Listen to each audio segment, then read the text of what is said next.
Wonderful. Thank you so much to all four organizations for their sponsorship for this evening's debate here.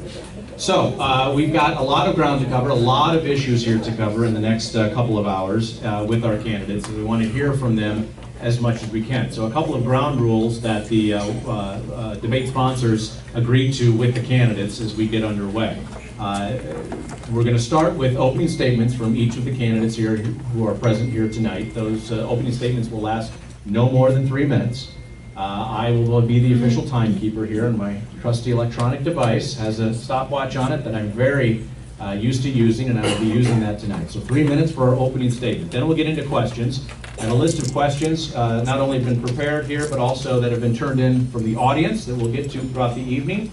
If the question is directed at a specific candidate, that candidate will have 2 minutes to answer the question.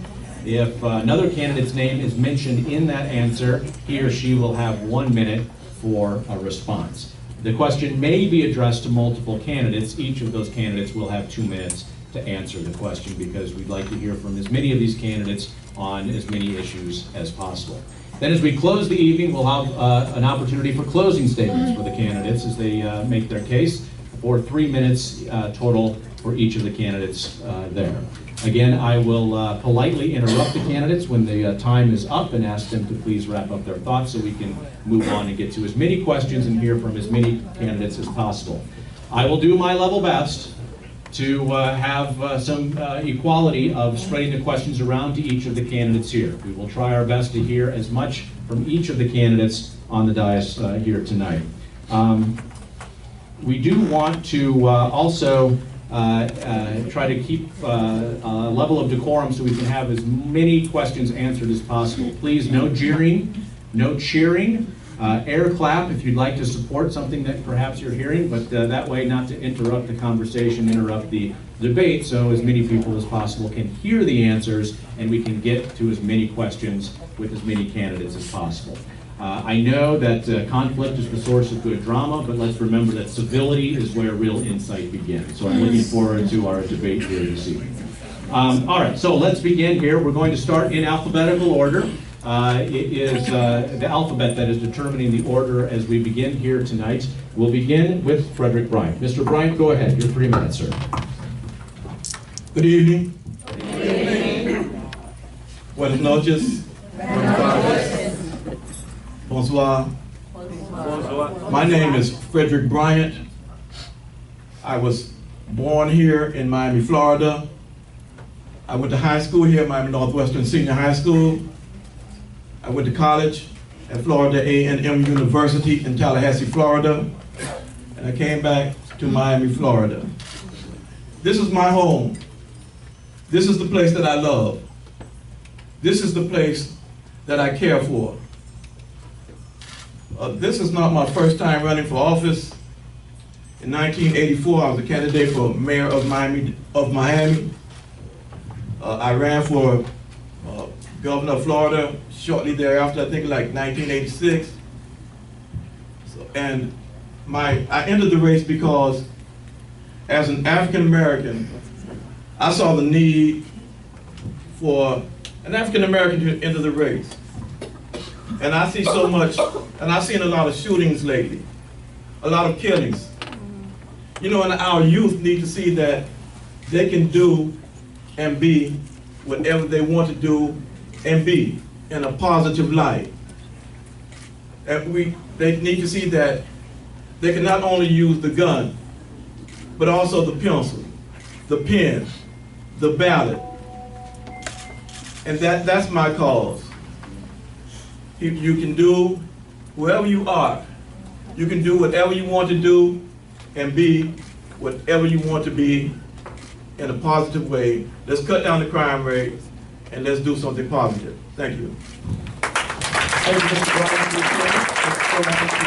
Next candidate, B.J. Shazar. B.J., go ahead, sir. Good evening, everyone. My name is B.J. Shazar, and I want to start by saying thank you so much for taking an active interest in your democracy. Our democracy is only as strong as its participants, and by this turnout tonight, Dade County's in good hands. And I'd like to segue that to say that, you know, I'm sure whoever up here will make a wonderful, wonderful mayor, and I think it's disgraceful if anybody would disrespect all of you in the league by not showing up. Yeah. Yes. Now, you may look at me and you say, who is this young guy? Okay, no need to clap. The truth is the truth.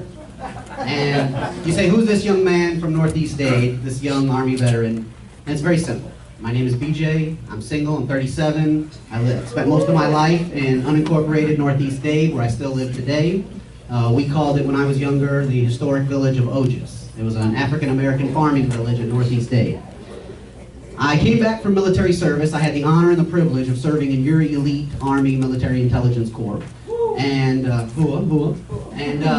when I came back, I found myself displeased come budget time. And it's really as simple as that.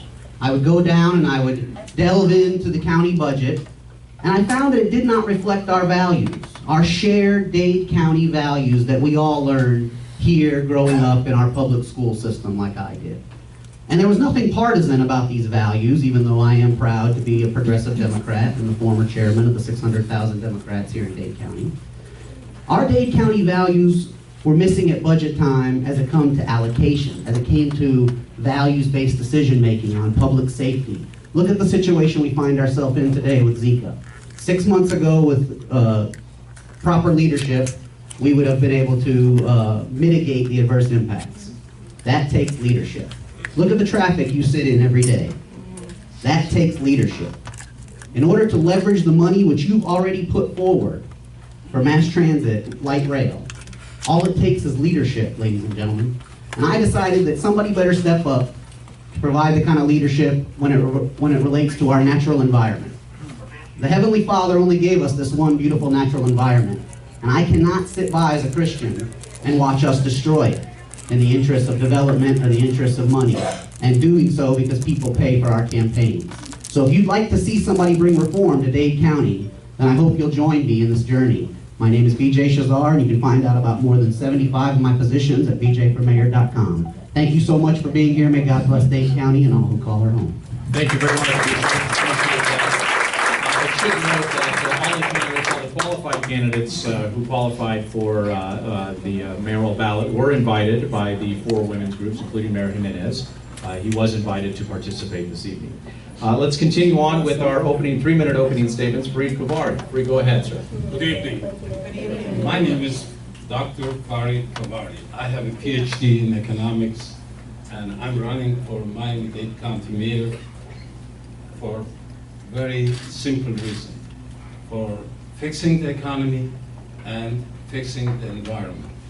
I have written 10 groundbreaking books and countless articles about economics and environment. I've been in business, I'm patent holder, I have manufacturing experience, I was in solar energy, I understand every part of the business, economy, environment, energy, and I want to say that I have influenced the German engineers back in the 70s and 80s.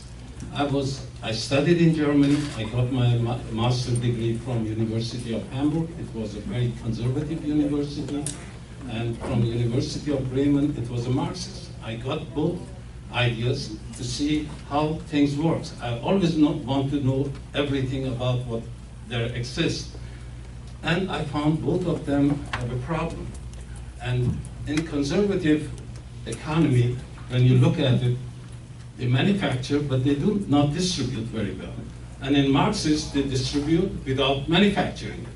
So I came and wrote 10 books. I said, this is environnomics, the economics of environmentally safe prosperity. This I published in 1993, before Al Gore's book. And I asked him to write a foreword to it. He said, oh, how could I do when I'm writing also a book? And then in 2009, I ran for Florida governor because I saw we need somebody to fix the economy and environment. And then I wrote this one, Towards a Zero-Cost Economy. Now, you know, there's a problem. Every one of you are sitting here, three things will happen to them. Either, God forbid, you get disabled and lose your job, or you become unemployed and have no job, or retire. And if you have to live on your fixed income, that is social security or disability, then you end up spending your savings, and because the costs keep rising, it will come a time that you run out of money and you outlive your savings, and you end up in poorhouse. And that is where this comes. Now, fixing economy is not this, that I give you money, I have to create a system that when you get old, you do not have to worry. You could maintain your standard of living from the day which you achieved it till the day, God forbid, you die. And this is where I come into it. And then about environment, we have a lot of problems. Dr. Kavari, your 3 minutes is up Okay, for your thank opening you. statement. Thank you very much, Dr. Next candidate is Regalado. Regalado, go ahead. Thank you very much. Good evening. Like the other candidates, I would like to thank you for attending today. It's so important to be involved, and I want to thank the sponsors for this forum and giving us the opportunity to express ourselves. It really is a pleasure to be here. So first and foremost, my name is Raquel Regalado. I've been on the Miami-Dade County School Board for 6 years. I am also a native Miamian, born and raised here in the 1970s. I was a patent litigator for several years when my daughter Isabella was diagnosed with autism. And that's when I decided to run for a position in the Miami-Dade County School Board. At the time, people asked, what would a patent attorney do on the school board? And my response was to be an advocate. I believed that the school system had enough teachers and administrators, and they needed someone to go to Tallahassee and to go to Washington and to do the work that I knew was needed in order to ensure that our children with disabilities were being not only represented, but also properly funded. 6 years later, I'm proud to say that we were the first district to have an autism director, the first district to open 7 academies, and the biggest recipient of money for children with disabilities in the United States. I was part of a group that allocated over $240 million for our adults with vocational disabilities, money that the county refused to request. In the last 6 years, my frustration in Tallahassee has been twofold. The first, that no matter how much time and energy I spend at Miami-Dade County Public Schools, our children are leaving. They're leaving to Jacksonville, to Orlando, to Tampa, to Tallahassee, because they do not have opportunities here. As a community, we're investing millions of dollars in a generation that has no opportunities here in Miami-Dade County. Secondly, we do not have a presence in Tallahassee or in Washington. And that's one of the reasons that I'm running for mayor of Miami-Dade County. I have sat in the meetings and watched Tampa and Jacksonville and Orlando get the opportunities from economic development to transportation funding to port financing that Miami-Dade County should have been advocating for. I called Carlos Jimenez, I spoke to his office, and he's never been interested. Carlos Jimenez and I are completely different in terms of our approach to government. He wants to be the procurement director. He wants to sit on the 29th floor and decide which of his friends get contracts. And I want to go to Tallahassee and Washington and actually do the work. Today I ask you to consider what we've done. Anybody can make promises, but I've actually done the work. When I ran for the school board, Miami-Dade County Public Schools was in the worst place that it has ever been. Today we are the #1 urban district in the United States. And I'm proud to have been part of that change. Everything from biometrics to electronic cigarettes to drug testing, we've done it. I have brought more items to the school board than any school board member in the history of Miami-Dade County Public Schools. And today I'm running for Miami-Dade County Mayor because we have 3 issues that we have to tackle. I have a 13-year-old and an 11-year-old, and they're not going to be able to live here. We have a public safety crisis. I'm proud to say that I have the support of the PBA, the support of the corrections officers, the support of 90% of the employees in Miami-Dade County.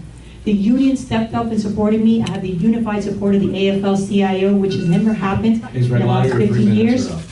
Okay. And I'm proud to have your support for public safety, economic development, obviously transportation, and I hope we'll be able to speak about that. Yes, they're all on the list here.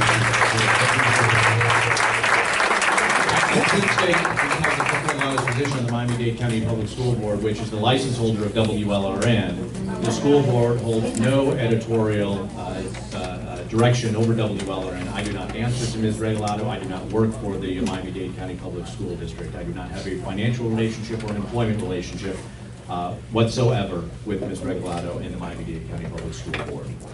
Finally, opening statement from Alfred Santamaria.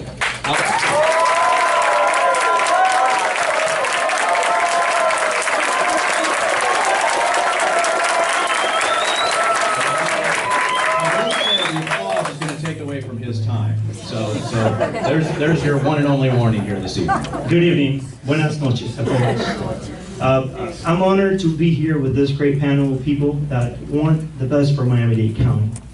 I also have to acknowledge the 4 women organizations that made this possible. Let's give them a round of applause, please.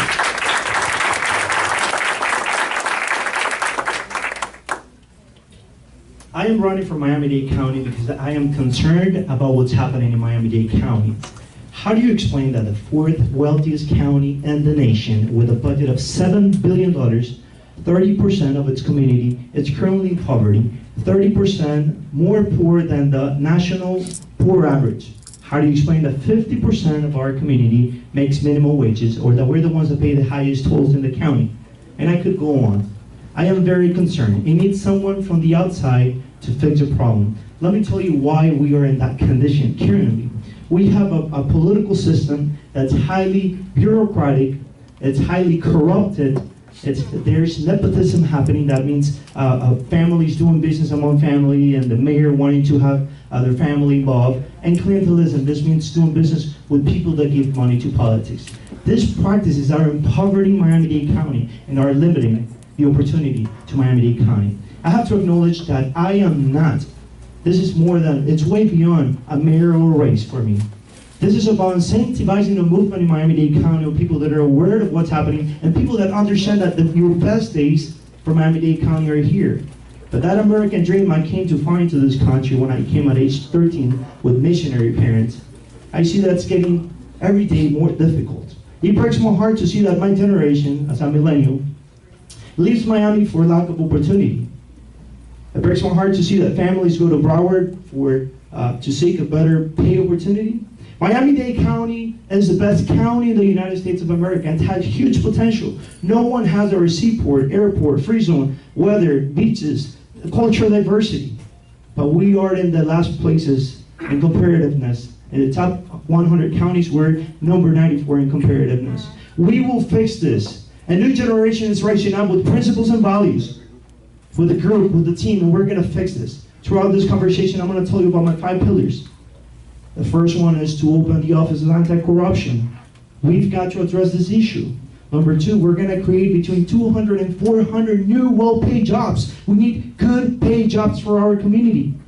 In addition to that, we're going to bring Panther Express, which is a train that's going to connect the 4 corners of Miami-Dade County, and we're going to take away a lot of the tolls because we're the county that pays the highest tolls.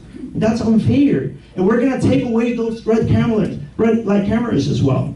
In addition to that, we're going to create a voucher program to assure that every kid in Miami-Dade County has an after-school program paid by the mayor's office, so they could play the favorite sport, or their favorite cultural program, or tutoring program. Your 3 minutes are up. Thank you so much.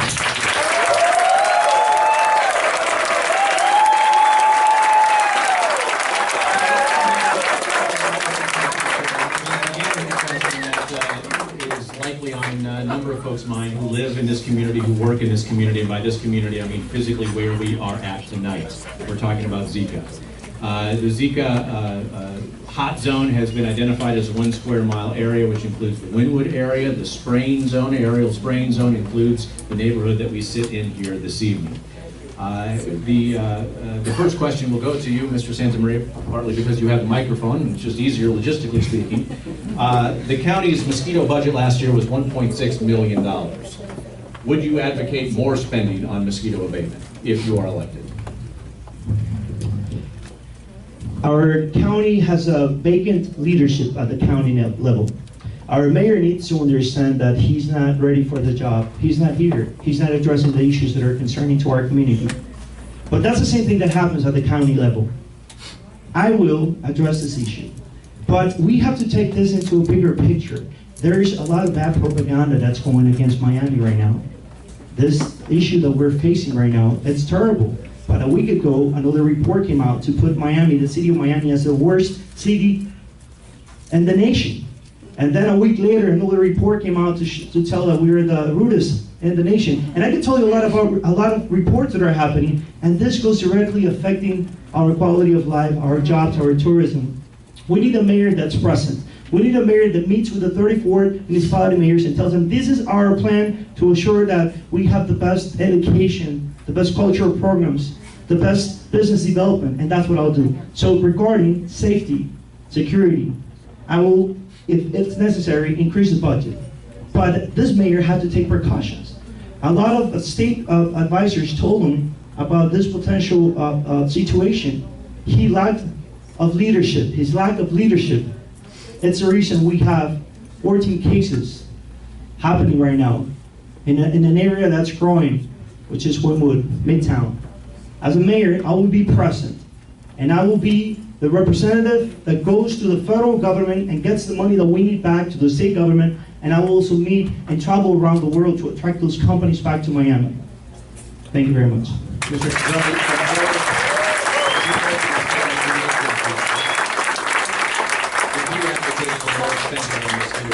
What would you do if you were mayor of Miami-Dade County facing the threat that this community faces today?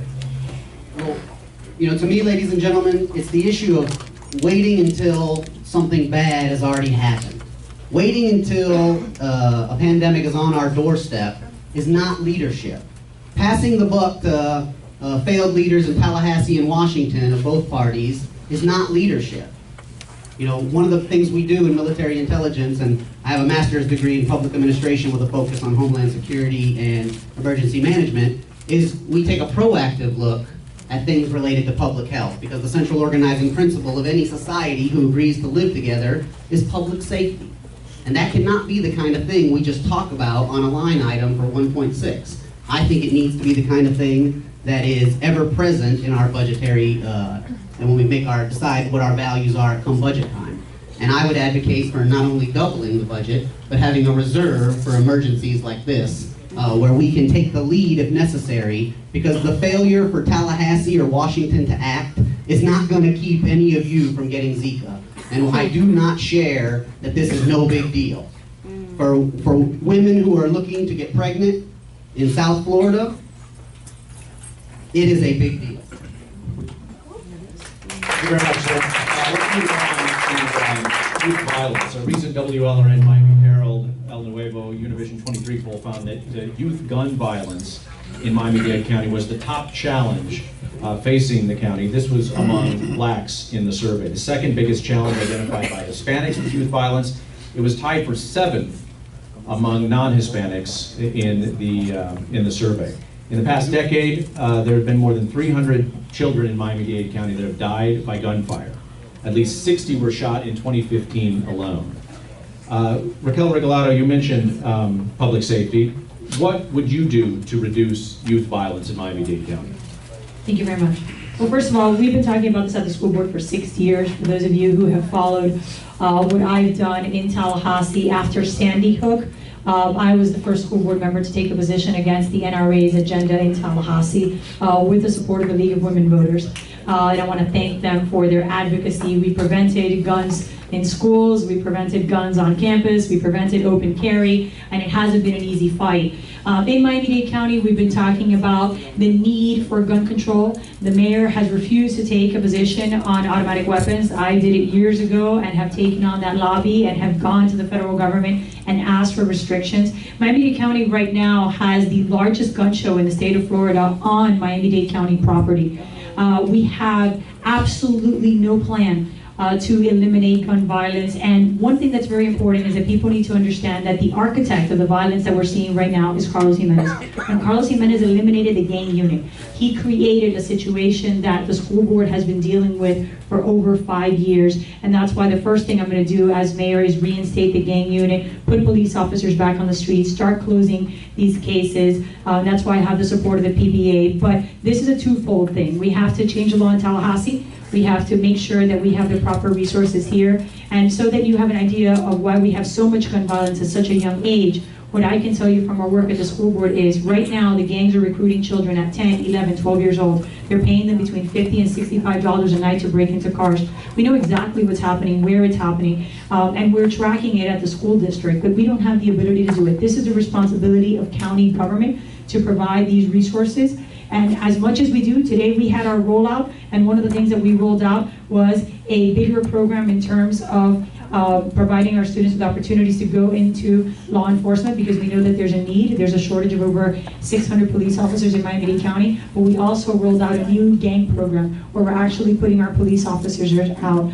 When King Carter was killed, Carlos Jimenez stood at a pulpit and said, "This is never going to happen again." Ms. Regalado, Since 2 minutes are then, up. 12 children have died. Thank you. Mr. Ryan, the situation when it comes to youth violence in your opening statement, what would you do to combat violence amongst youth in Miami-Dade County? Concerning violence amongst our youth in Miami-Dade County, as I stated in my opening statement, that's my mantra. When I say my mantra, it's like my motto, my cause. That's my cause for, my #1 cause for entering the race. So therefore, I have something in common with the citizens of this county, Miami-Dade County. And as I said earlier, and I'll say it again, it's my mantra. And the question pertains to what I stated in my opening statement. Our youth, first of all, need to see a presence that's familiar to them. I live over town, I currently live over town, and it's by choice. I own a house over town. It's by choice. So our youth need to see that, maybe they need to see an African American run. Add a little flavor to the mix. So they need to see that they can be and do whatever they want to be and do. It's not necessarily just the guns that they have to use, but pick up the pen, the pencil, the ballot. There are other ways besides violence. Let's do it, people. Let's do it together. Thank you, Mr. Ryan. Dr. Kavari, as I mentioned, the poll that we conducted this spring found youth violence to be the #1 issue for blacks, the second most important issue for Hispanics, and the 7th most important issue for non-Hispanic whites. What would you do as Miami-Dade County to work across communities that don't necessarily agree that youth violence is a top issue? You see, when you look at the people that they have to, mother and father must work, what do you think will happen with the kids? First of all, we have to make sure that mother stays home and the father earns enough that can feed the family. When that happens, mother is the one who educates the kids at home. And that is very important. I know this because my mother did what I am today here, standing. And when the mother has to work and father has to work, and what do you think the kid will do? They have no guidance. They don't know what to do. And that's how the problem starts. First thing I will do, I will make sure that everybody makes good money, and I know how to do it. I was always, past 40 years in Miami-Dade County, I had over 120 employees, and every week I wrote a paycheck for them. I know how to do it and create jobs. And when that happens, then we have to work on healthcare. A lot of kids, they come like we heard about having mental problems. We have to take care of it. That is very important. And of course, then there are, and another thing is, we must not throw somebody who has a 10, 15 grams of marijuana in his pocket for 20 years in jail and let him learn everything, all the criminal things. First, I make sure that those kids come out because they have to be retrained and become a useful person in the society. So education is very important, earning is very important, and I know how to do it. Thank you very much. Thank you, Dr. Thank you, Dr. Regalado, the doctor mentioned mental health. Of the more than 1,600 gunshot victims, the great majority of them, more than 90%, survived over the last day and have lived with the reality of what has happened to them. Research shows that surviving that kind of violence has lasting mental health effects on their lives and the family that they are surrounded by. What would you do to address the mental health needs of this community as Miami-Dade County Mayor? Well, Miami-Dade County has had a plan for the last few years. The Lifeman Project finally got off the ground after waiting for 5 years for the mayor to take some action on a property that was donated by the state of Florida. I love Judge Leifman. I think he's doing great work. I sit on the board of the Chapman Partnership. I sat on that board for 7 years. I am the school board member tasked with dealing with our homeless children. I also do a lot of work with Lotus House. And we have over 5,600 homeless children just in our school system alone. So one of the things that we deal with on a daily basis is homelessness and mental health. We know that of the chronically homeless, over 483 are not only classified as having mental health issues, but have a court order that requires them to take certain medication in order to deal with that mental health issue. And that's what Leifman is trying to tackle. There's also a lot of legislation in Tallahassee. It's been delayed for 3 years. I've supported it every step of the way. Carlos Jimenez has not gone to speak at those committee meetings. That provides us not only with more funding, but with a roadmap to deal with mental health, specifically bipolar and schizophrenia, which we know are the issues that we have here in Miami-Dade County. We have right now a correction system that is under a federal mandate. Our water and sewer department is under a federal mandate, a consent order. Our housing department has an F rating and is under a federal mandate, and our corrections department is under a federal mandate for failure to adhere to the individual rights of people with mental health issues. And one of the reasons that we've been pushing for this in Tallahassee is because we've had several prisoners that have been killed in our jails that suffered from mental health. So obviously we have to do the work in Tallahassee, do the work here, and ensure that we have the proper allocation of funding. The issue with funding is not that there is enough money. There is plenty of money. We just have to take it out of the jails and ensure that we provide them service that is proactive. Thank you, Mr. Robert. I'm going to continue on with public safety here with Mr. Santamaria. The Miami-Dade County Police Department is expecting to experience more retirements than any other agency in the county in the years ahead under the state's retirement program for local government workers. If elected as Miami-Dade County Mayor, you will encounter this. How will you address this? Safety is very, very important because it is one of the 5 pillars that compose what we call quality of life. Quality of life, if you live in a place where you don't feel safe, it's an issue, it's a problem. Every time I do small meetings like this, I hear people telling me that their purse got robbed or their house got broke into. These things never happened before, but it's happening now in Miami-Dade County because did you know that we have 500 less officers on the streets today than 4 years ago, yet the population has grown? With the budget that we have, 500 less officers on the streets. So, by all means, with a county that has the 4th largest budget in the nation, if we optimize the system, if we modernize the system, we will have the sufficient funding to make sure that we have the right number of police officers on the streets to assure that our families feel secure, feel safe, and that's exactly what I'll do. Now, we have to, I cannot emphasize how much bureaucracy, corruption, nepotism, and clientelism there's currently happening at the Miami-Dade County right now. That's why we need someone that has principles and values and a comparative vision in the 21st century.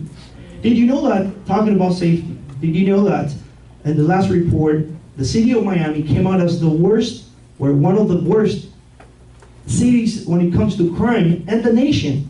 There, out of every 100,000 residents, there's 1,060 cases of crime happening here in Miami-Dade County. We need a mayor that cares. We need a mayor that's present. We need a mayor that goes to the federal government, state government, and gets the money back that we need and optimizes the billionaire budget that we currently have. And now we'll do that for you because I am the only candidate that has not accepted money from lobbyists or special interest groups. My only commitment is with God and with you all.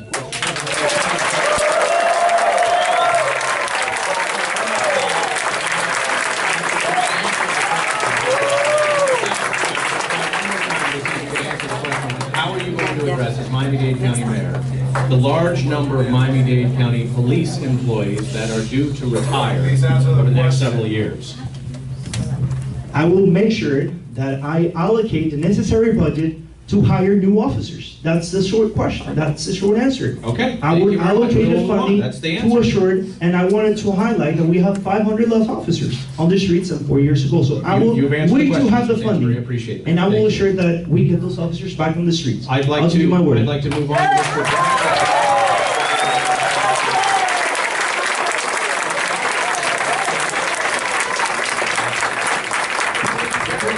proposal for 2017 for the Miami-Dade County Police Department has called for $2 million for police body cameras, $1.2 million for license plate readers, and $700,000 for gunshot sound detection system similar to the city of Miami. Do you support such spending on public safety in Miami-Dade County? Let me just say this pertaining to that question. As I said before, I reside in Miami, over town. I have a house right on, and anybody, you can just drive by and take a look at it, that I own, paid for it. I just retired as a teacher after 20 years of teaching. Drive by there sometime, 14th Terrace and Northwest 2nd Avenue. Sometimes you see the junkies laying on the sidewalk. You hear the bullets flying by the house. You see people running from the bullets. I've seen the flames from a gun. But yea, though I walk through the valley of the shadow of death, I will fear no evil. So I'm there, and I care. And whatever is needed, I want to be protected. And just like I want to be protected, I want you to be protected. So whatever is needed in that budget for my protection and for your protection, we'll have to do that. We'll have to make allocations. Our officers are necessary. They are a necessary entity. And we need to take care of our force, and we need to take care of our people. And that is a priority, and as I said, my mantra, to stop the shooting amongst our youth, amongst one another. And we need protection. We need our officers. And I love them, and we all should.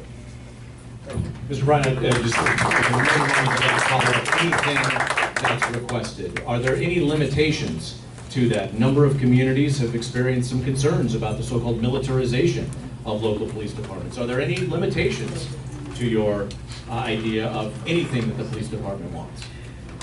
Well, financially, we need numbers of officers to take care of our communities. As far as anything, their request to see, and we want equity still with the community and our officers. We want equality, we want fairness. So that goes with the territory. So it's to give them what they need to do their job with fairness. Okay. Thank you, Mr. Bryan. We appreciate that clarification. We'll move on to taxes. We're going to move to taxes here. We got a lot to get to here, and taxes certainly helps pay for public safety, no doubt about it.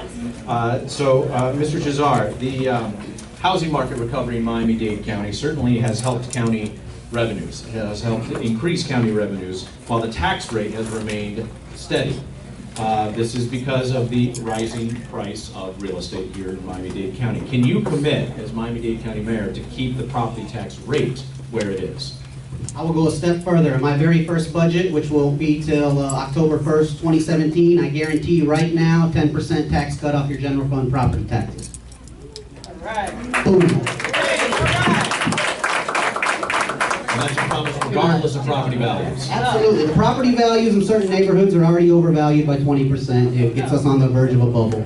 But I'm not that concerned about that because I think we have a strong and dynamic economy that can be further enhanced with more small business-based economic development, which then will address poverty, which will then address crime. And to the specifics of the requests from the police department, I would not only grant them, but I would say that they're long overdue. And the most important thing the voters should understand is public safety will be number one come budget time. Now, in all honesty, there's no need to blow smoke. I favor a more what we call regional police force. So there may not be neighborhood police services because that will be taken care of by different municipalities. I favor, like you hear Ms. Regalado talk about, the gang squads or the crime suppression teams. But at the end of the day, ladies and gentlemen, just because I'm a Homeland Security and national security expert, I believe strong leadership would yield to domestic law enforcement. Because it's easy to say blue lives matter, But it's very important to stand with our law enforcement at budget time, because that's when they know that their politicians are behind them. So not only will I guarantee to stand with law enforcement, I guarantee the citizens of Dade County a long overdue tax cut, because the taxes are way too high in this community. Dr. Kavari is an economist.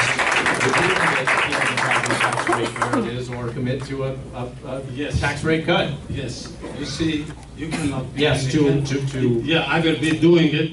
doing, And I- cutting taxes? Cutting taxes, and I plan to eliminate it. But this is Eliminate the county portion of the property tax. property tax. Not all of which you can eliminate, some of it is It can dictated be by done, borrowing. it can be done, we have to know an economic plan as how to do it. We have to create a state bank, publicly owned county bank, that we put the pension in money there and generate profit and help the people, and eventually we can eliminate all the property tax for good. Now, how we do it? We have to cut also the cost of living of the people by, this is the book where you could learn about it. And you can download it on my site for free. Now, we have to do a lot of things. We cannot be in a candy shop and say, folks, come here, fill your pocket, take the candy. We have to produce something to be able to give the candy to the people. And that is where I have a plan to cut the cost of living of people, the taxes, and also the cost of county as well. When we do all of this, we come to a point that we could eliminate property tax for good. And this has to be done the right way. Now about the safety issue, we are dealing with a bigger problem than we are talking about. There is a terrorism. You saw what happened in Orlando, in San Bernardino, and it will come to Miami eventually one day. And we have to make our officers equipped with the best possible equipment from all kinds, that they could be able to prevent all this thing from happening. Now, who should get a camera? That is Mr. Jimenez, as Fabiello Santiago wrote in Miami Herald 2-3 weeks ago. He should be carrying that camera on his chest, and wherever he goes in the making a deal, he should be.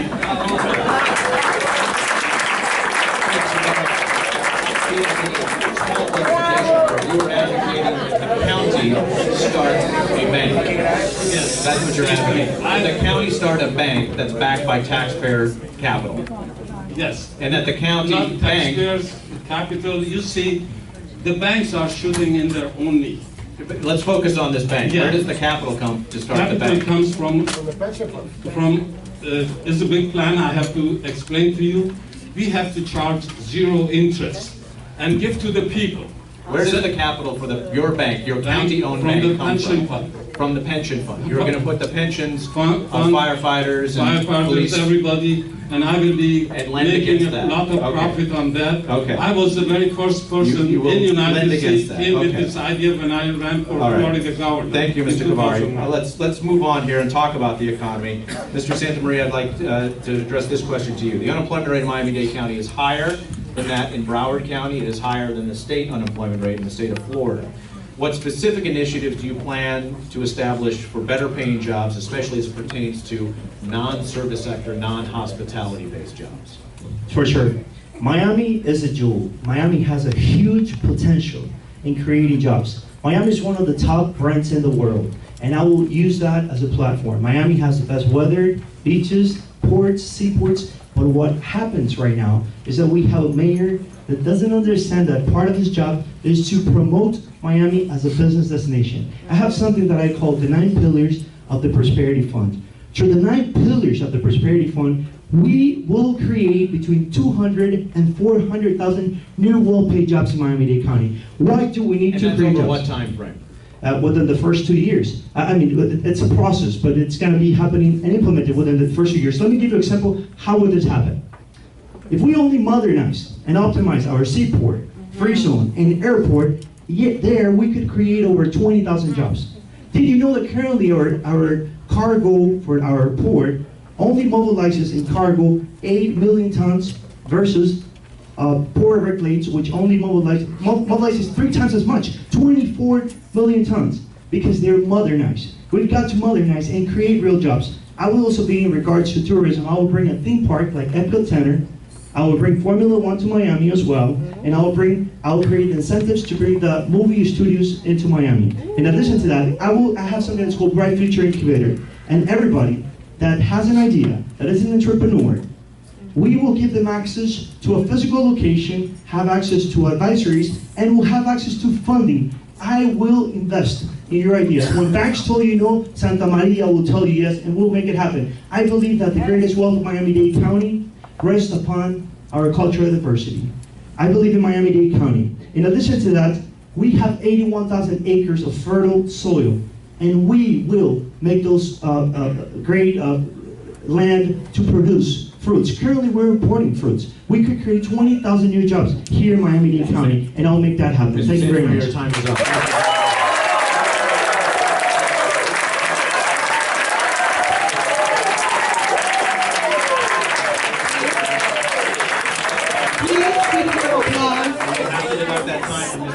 For the next question. Ms. Realizado, I'd like to address the same question to you. What specific initiatives do you plan on using as mayor of Miami-Dade County to create and help innovate new non-service jobs? Thank you. First and foremost, just to clarify a few points, because we were talking about taxation earlier, and I think it's important. The retirement system that Miami-Dade County has is FRS, which is the state retirement system, and there is an amount of debt service that can't be eliminated, as you pointed out. So just not to confuse people as to what happens. But meaning that the tax rate cannot go to zero because the bondholders wouldn't exactly, allow it. the bondholders wouldn't allow it. But back to economic development, I think it's important for people to consider that we have a very old economic model. One of the things that I asked for over a year ago when I made this decision to run was the elimination of the Beacon Council. The Beacon Council is a 30-year-old institution that was created with a state mandate.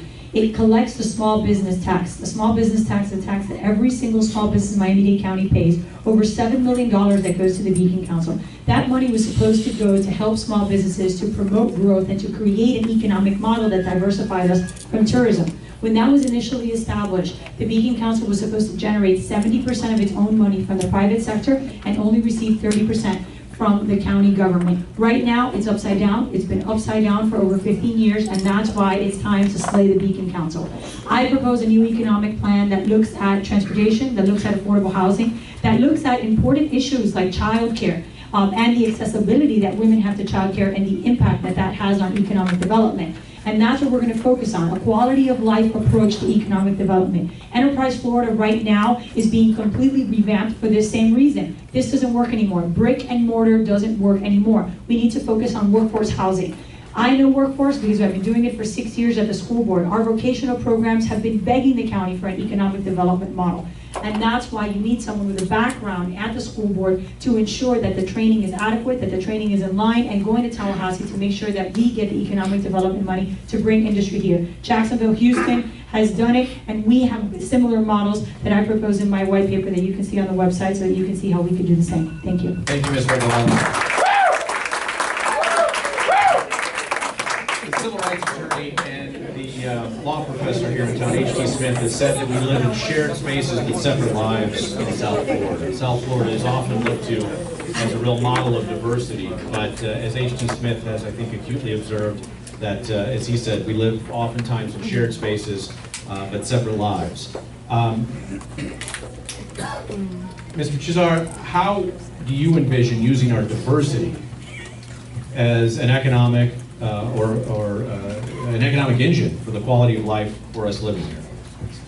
Well, I think that it already serves as an economic engine just by the cultural diversity that we have here. Now, I think Mr. Smith is correct.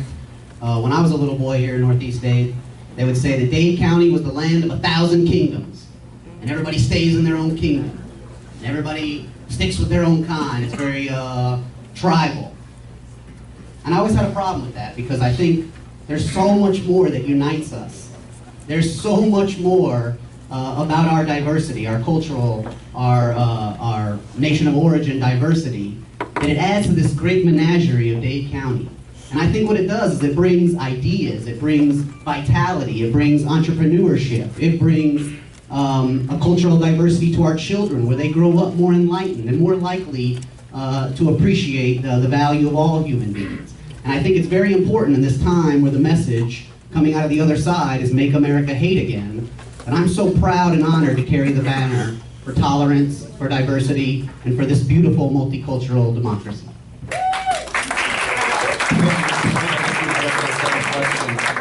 How you envision using our diversity for economic gains across the community? Concerning the statement, shared spaces, but separate lives. I'm here today, we're sharing a space, and because of who I am, it might be seem like separate lives. But with my presence, there is shared spaces and a sharing of lives. That therefore I do not, I believe that we should be together, should not be divided. And I think today that I am actually a living example of that, the truth and the reality. So one thing that separates us, a lot of times economics separates us. I know that there's something been said about taxes, and maybe always cutting taxes is not always a good thing. It sounds good, but the reality is people need to get paid. We need services. We need our officers to get paid. We need our fire department personnel to get paid. Emergency personnel need to get paid. And regardless of race, creed, or color, everybody needs to be treated equal. So I'm here today, and as one of the reasons that I entered this race is to share spaces and live a life of togetherness. Thank you, Mr. Bryan. I want to talk about now Mr. Secretary, this question is for you. You've mentioned the high cost of living that many in our community experience. Miami has consistently ranked that as a very expensive place in which to live with the wide and widening income gap that we have. What is your plan for affordable housing in Miami-Dade County, for workforce housing, for instance, for fire, police, teachers?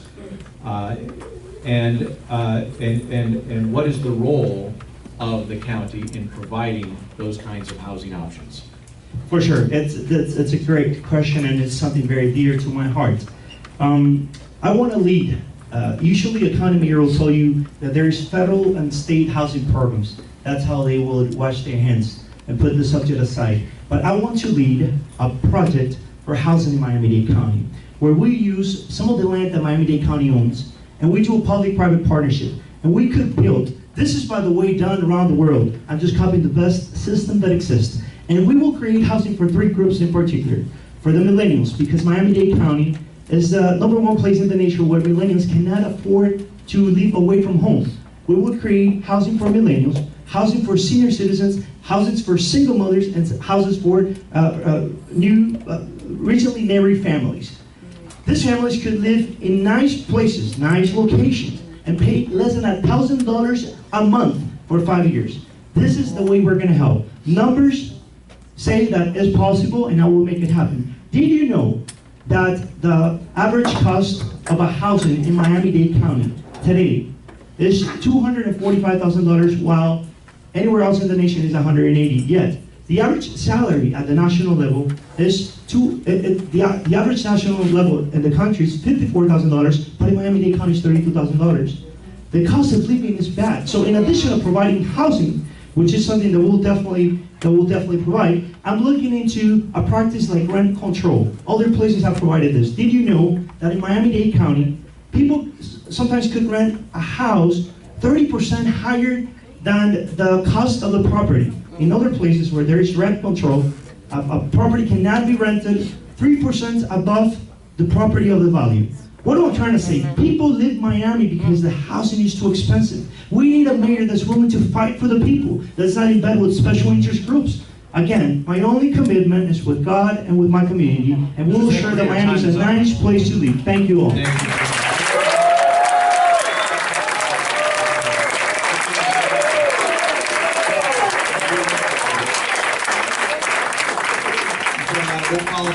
institute and support and advocate for as mayor of Miami-Dade County to address the shortage of affordable housing in the county? Thank you. Well, first of all, like I mentioned earlier, Miami-Dade County's housing department has an F rating at the federal level. Recently, the mayor was in Washington to pay, to negotiate a fine for misuse of funds. His response was, instead of paying that fine out of the general fund, that Miami-Dade County should lose future funding to pay that fine of over $6 million for his mismanagement of that department. Federal funding for housing is changing, HUD is changing. We have a serious issue with domestic violence and in-transition housing that's moving from 22 months to 7 months. We're not participating in this conversation in Washington. He only goes up to deal with a fine and he refuses to pay that fine. In Miami-Dade County, there is presently over 50,000 people waiting for public housing. That list has not been actualized. The first thing I would do as mayor is actualize that list. The reason that Carlos Jimenez hasn't actualized it is because he doesn't want the federal government to see how long people are waiting. There have been people on that list for 14, 15, 16 years, and we have to be honest. We can't just pop up affordable housing and let whoever walks in the door walks in the door. This county has a process, and the people who have been on that list the longest are the first takers, because they have a federal right. You can't just wipe the slate clean and start all over. This isn't just about public-private. This is about doing it right, and the federal government has given us an F rating because we do it wrong. More importantly, Carlos Jimenez is in the business of privatizing public housing. Liberty Square is a prime example. He has promised that those people can stay, and that is not true. The related group owns the keys to Liberty Square. They are the ones that will determine who gets to live there, and that's what we have to stop, the privatization of government by Carlos Jimenez. So my plan is to actualize the list, to go to the federal government and do this right, and to prove that we can actually do housing here, workforce housing, which we're actually working on already at the school board with our property, and that we can ensure that there is equity across the board. Thank you. Thank you, Mr.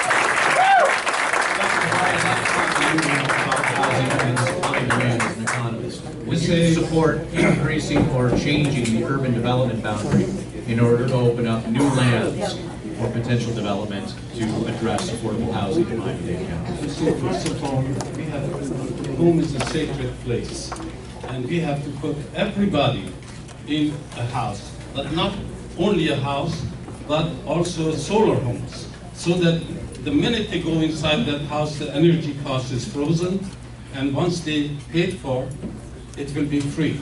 So, till the rest, and that is where this book comes into picture.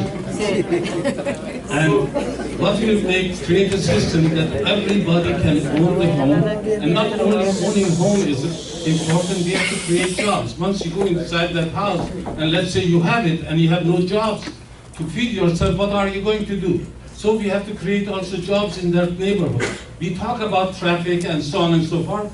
We must bring the jobs to the place where people are living in that community.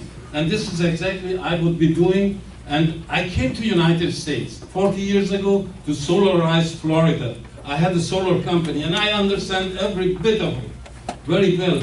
And there's a plan that we could implement.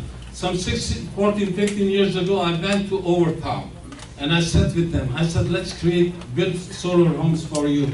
And I know how to do it. Money is not only the issue. You have to have plan. Without plan, you don't go from point A to point B. No matter how much money you have, you will end up in North Pole or South Pole. You have to have a plan. And money is the secondary issue. Thank you. Dr. Fari, I'm going to try one more time. Would you support expanding the urban development boundary to open up lands for development? When it's necessary, yes, I will be doing. But I have to say, I will be making decision under environmental aspect, economic aspect, technological, raw material, and everything I will be considering before I make a decision. Thank you very much, Dr. Fari. Mr. Chidler, same question to you. Do you support expanding the urban development boundary to open up new locations for potential development, including for affordable housing? Absolutely not. Under no circumstances do I see the UDV need to be moved. Now, if we're talking about one particular tomato field that's carved out, I suppose that can be a discussion responsible adults can have later on. But also about affordable housing, I just want to say real quickly, you know, it's like Alfred said, it's not reinventing the wheel. There are programs around the country, and I'm sure Ms. Regalado, Mr. Cavari, Mr. Bryan will tell you, there are programs around the country, and I would call one 20% rule. And any large development must have 20% set aside. I believe it's Montgomery County, Maryland that does it. 20% set aside for workforce or affordable housing. What that will do, brothers and sisters, is that will catalyze developers like my family to build an entire project for affordable housing so that they don't have to do the 20% rule on their high rise. Mr. Bryan, affordable housing question to you. What policies would you advocate to increase affordable housing options for working Miami-Dade residents? I am a product of public housing. Some of you might remember James E. Scott's housing project, which is no longer there as it was. It was torn down and some new buildings have been built. When I ran for mayor in 1984, a similar question was asked. And as a product of public housing,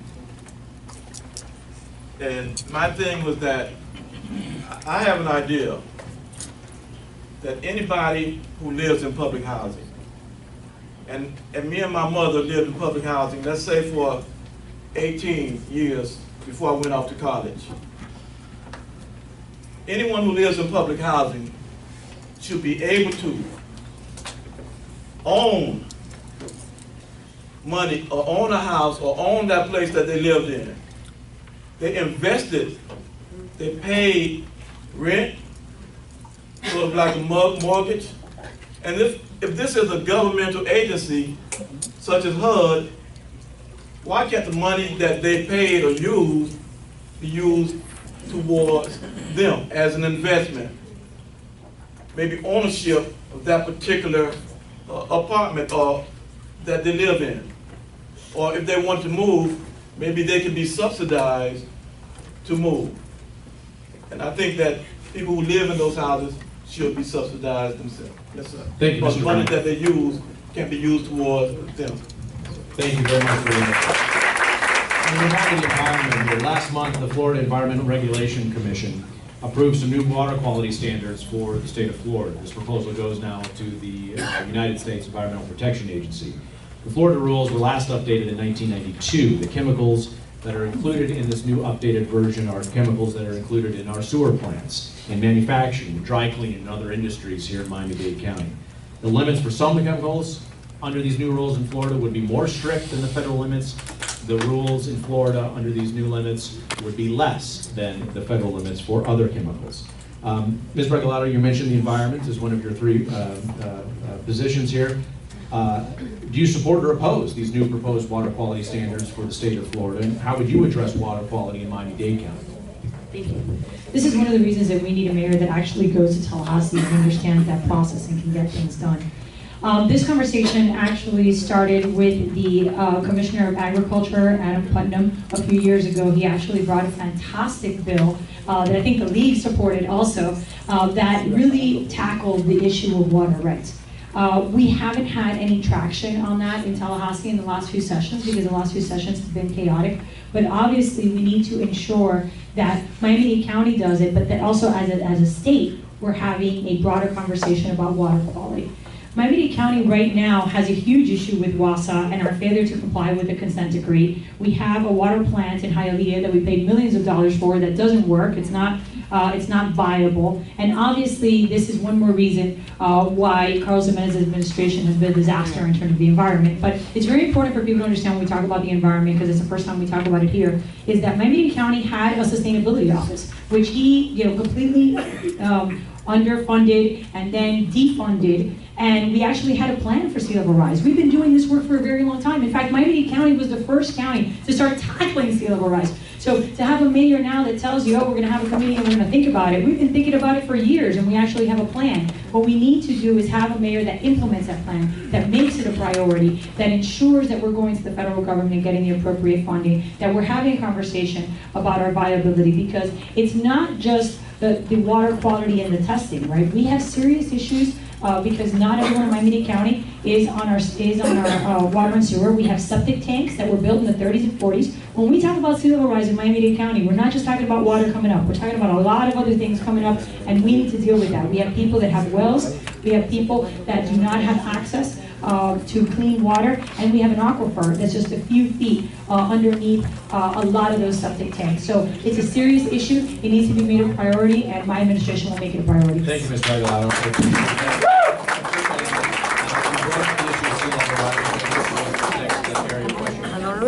I'm assuming, although I'll let you answer, considering that you brought up sea level rise, that you believe in the science of climate change and sea level rise. Yes, and in my administration, you can actually say climate change and sea level rise without anyone getting angry at you. So yeah, and I've said it in Tallahassee too. Said it in Tallahassee. You're referring to, of course, Governor Scott's administration at this point. Mr. Santa Maria, do you believe in the science of sea level rise and climate change? I'm very proud of my faith. I'm a missionary. I'm the first ordained minister that runs for this office. And a lot of times you hear that the faith contradicts science, but I also have a minor in FIU in chemistry, so I'm fully aware of the science. I also have a bachelor's degree in political science, finishing a master's degree in business administration, an MBA from Nova, and I have 2 PhDs, one in philosophy and one in theology as well. I worked in Congress for 2 years. I worked for a state program that does economic development, so that's important too, and 2 local municipalities. Environment is very important, but the first thing to tackle environment in Miami-Dade County is that we need politicians that have not accepted money from the special interest groups. The only reason the governor has accepted those 40 new chemicals into our water system, which, by the way, some of those chemicals are directly connected to cancer for our families. The reason that they accepted this is because there's a connection with monies from a special interest groups. So when I'm mayor, I will fight on your behalf, and I'll go to Tallahassee, and I'll put pressure on the media and the governor as well, and I will assure that our waters stay clean, and I will not accept for the sugar, particularly the sugar cane industry that are contaminating our waters. I'll fight and I'll make this a point. We have an absence of leadership right now in Miami-Dade County, and we'll fix this. Also, this brings me to Florida Power and Light. Florida Power and Light recently said that they were going to increase your power bill 24%. I am against this, and I am against the expansion of nuclear energy into our point, because you see, nuclear energy is a past. Renewable energy, clean energies are the future. I am the candidate of the future, and I will rise with you, and I will assure that we bring incentives, and that by 2024, at least 30% of your households.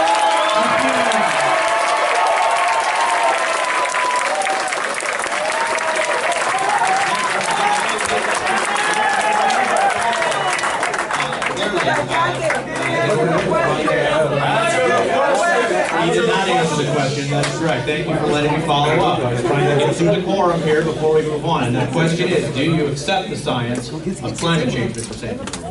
Yes, I do. Science. Yes, I do, and I will take measures to assure that the water rises do not affect our real estate or the quality of our family. And I'll bring the experts, it does. We'll dig in more to sea level rise policies here in a moment, but I want to be able to set the stage here. Dr. Kavari, do you accept the science of climate change and sea level rise? Yes, I accept it, and I see a lot of opportunity to generate free energy and sweet water and create a prosperity in Miami-Dade County unknown in the history of mankind. And always I see the problem as an opportunity. And the sea level rise is a problem. It's a serious problem if we do not take care of it. But if we do not know how to deal with it, we could make so much profit, good profit, by selling that technology all over the world, because that is not only a problem in Miami-Dade County, it is a problem worldwide. And by creating, I have knowledge of a technology that we could suck the seawater and convert it to sweet water and generate electricity, because that's what this equipment does. If it's on my telephone also, I could show you in a small picture. It generates steam. That's by burning the mineral inside in the water, seawater, minerals, salt, magnesium, whatever, lead, and so on. And the product is steam in form of sweet water. That we run it through a turbine. That turbine runs into a runs into a generator, creates electricity, and the steam goes to a condenser, and that is sweet water. And using the plastic, which we are dumping everywhere in the ocean, millions of tons of it, we could build, manufacture plastic tubes, pipes, and transport this water to anywhere in the United States and work sweet water and sell them. When we do that as a county in Miami-Dade County, we will be making money. And that is the money we could give to the people. Thank you very much for your But we answer. have to understand how to do it. Mr. Shazar, do you accept the science of climate change and sea level rise? I most definitely do. I was 1987 in Otis Elementary when I was first taught about man's impact on this wonderful thing the Heavenly Father has given us and the adverse impacts that were coming. And that was 30 years ago. Now, I refuse to believe that my public school in Northeast Dade was so much different than everyone else's, because my public school teachers were raising the alarm bell 30 years ago. So I'm very happy that people are now starting to come around to the science. And all I can say is come on in. The water's fine. And rising in some cases. Mr. Bryant, how about you? Do you accept the science of sea level rise and climate change? Well, we're here talking about a science, but let's talk about a reality. Is it real? The ice caps in Antarctica, Alaska, the ice caps are melting. Is that a science or a reality or both? It's real. I was a history teacher. As I said, I was a teacher for 20 years. I retired last year. The shores of Florida are decreasing. So people could talk about a science, but let's use another term. A reality. A reality is real. The shores of Florida are decreasing. Whether you say maybe an inch every 10 years, it is still decreasing. The ice caps are melting. It's not only a science, but it is a reality. As Ms. Regalado mentioned, a sustainability plan. It is a partner, an early partner in the Southeast Florida Regional Climate Change Compact that I believe is 6 or 7 years old now, first of a kind in the nation. It has a sea level rise task force, and by 2045, sea level rise in Miami-Dade County is expected to be up by about 15 inches above current levels. Most of us don't live that far above sea level, mean sea level. This is according to a projection, not from a political group, not from a partisan group, but from the U.S. Army Corps of Engineers. So, Mr. Bryan, I'll put this question to you first. What specific actions would you take as mayor to advocate on behalf of the city, on behalf of the county and the county commission to combat and adapt to a changing climate and the threat of sea level rise in Miami-Dade County? As I said, I live on 2nd Avenue, right across from the bay. So it's on my mind. What if we have a hurricane or something pretty bad or some type of disaster? I'm pretty close to it. So we do have to have things in place. We have to have conversations with our engineers, our national engineers, our local engineers. It is a concern of mine, being so close to the shore. And whatever needs to be done, whatever our engineers can do. And I don't think that we have to wait till the last moment. We can start doing things now. Being so close to the shore, my house is in peril. I am in peril. So we need to put things in place right now with our engineers and open up the discussion from our engineers and also our public, and from me, from all of us. Thank you, Mr. Bryant. Mr. Shazar, same question. What specific policies would you advocate in support of Mayor of Miami-Dade County to combat and adapt to sea level rise? Well, I think it's a multi-pronged approach. You know, if you're talking about As the sea level rises, what do we do with that very next development that gets approved? Well, I would say it needs to be elevated. And does this mean we have to elevate every single road, or maybe raise the seawall? Does it mean we need to put pumps along the coastline? If we do so, I am not willing to pollute the bay to pump water out of our road. I want to be very clear about that. So if we're going to use the pump system like the beach is, we are not going to make our environment worse. I think there's also long-term solutions. Restoring the public barrier island that belongs to all of you, Virginia Key, that's the kind of thing that not only shows our Dade County values, but it has a unlimited value towards the environment as it relates to when hurricanes come, as well as sea level rise. So I think at the end of the day, you have to take a multifaceted approach.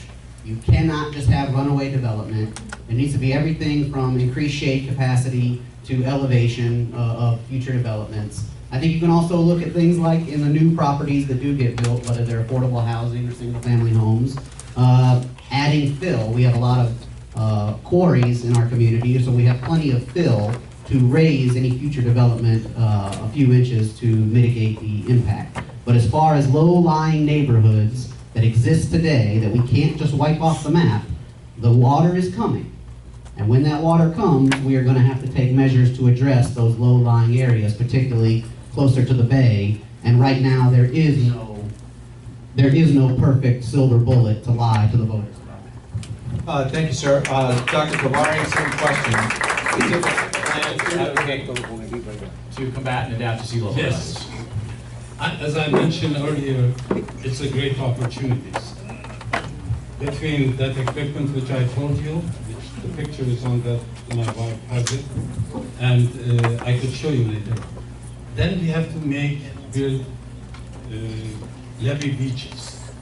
That is to raise the level of things which we cannot put wall, but there is a design. If I go into it, it takes me 2 hours to mention to you, but you can see it on my website. And with that, we can make a beautiful beach, maintain it, and also areas there where we could not have beach, we can have fish farming. As a result of it, we could protect our land, suck the water from the ocean as it rises, because it doesn't happen abruptly, it doesn't rise 5 meters or something like that.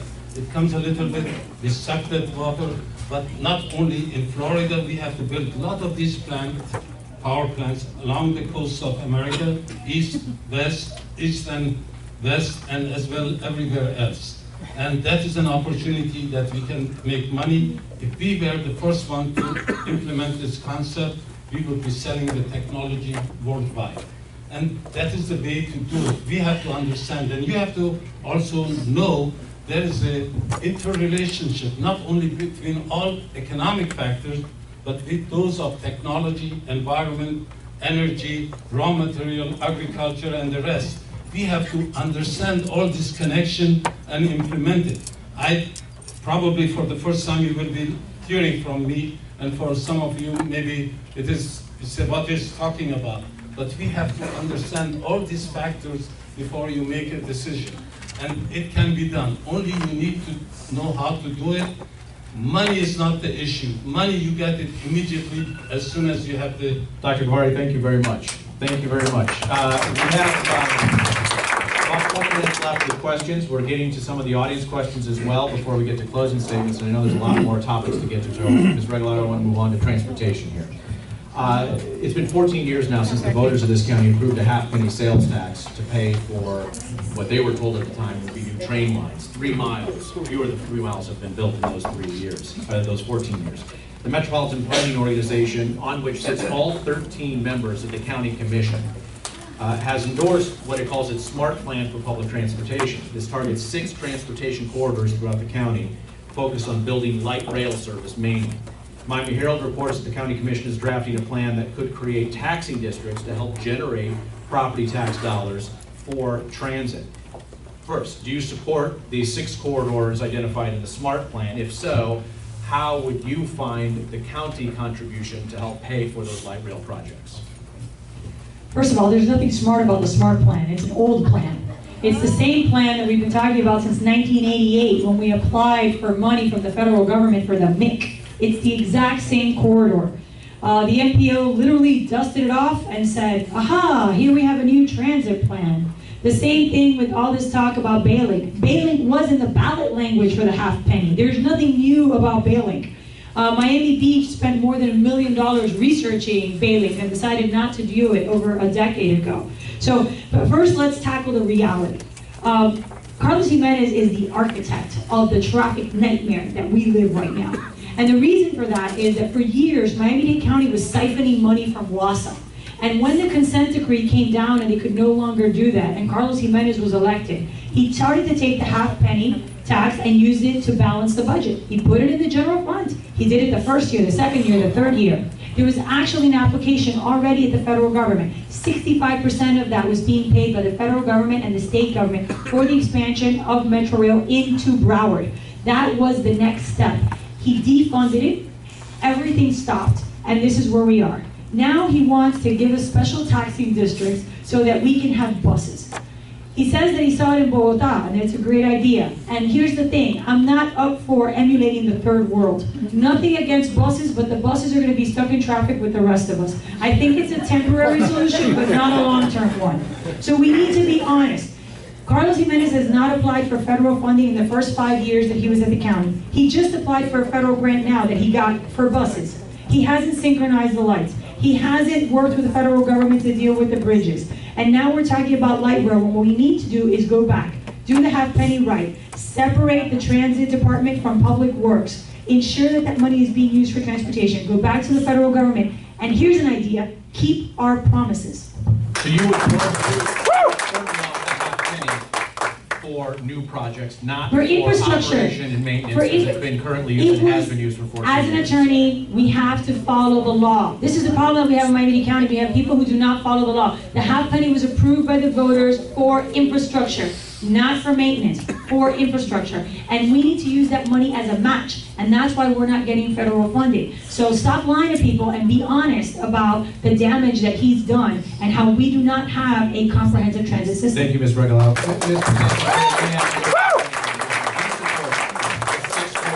Identified in the SMART plan by the Metropolitan Planning Organization, most of which has been targeted for light rail development.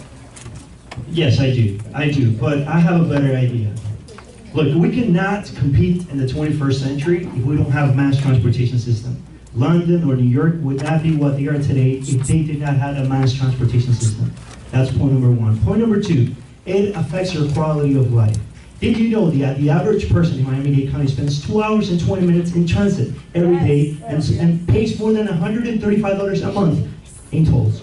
The same person in Broward spends less than 20 minutes in transit and pays less than $20 in tolls. It affects your quality of life. So my proposal is this. We're going to use those corridors that you're referring about, and we will do a public-private partnership, and we will invite the top 10 transportation companies in the world. Yes. We'll tell them, I want a train, an electrical train that connects the 4 corners of Miami-Dade County. Yes.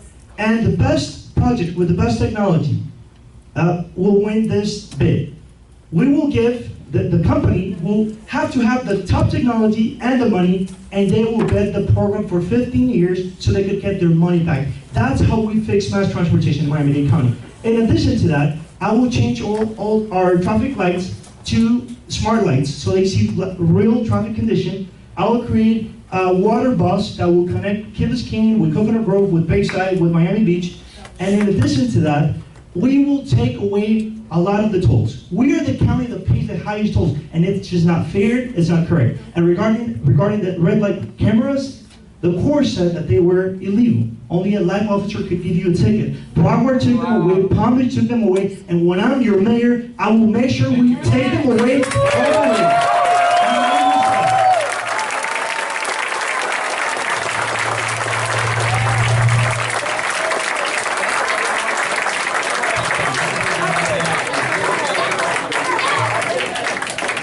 Do you favor development and county dollars for public transit, for light rail, bus rapid transit?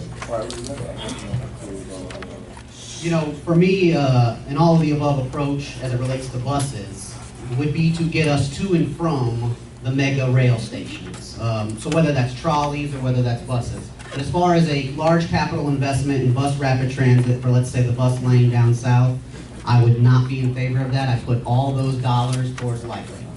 As far as the 6 corridors, I just want to be honest. It's easy to stand up and just say, yes, I'm for them.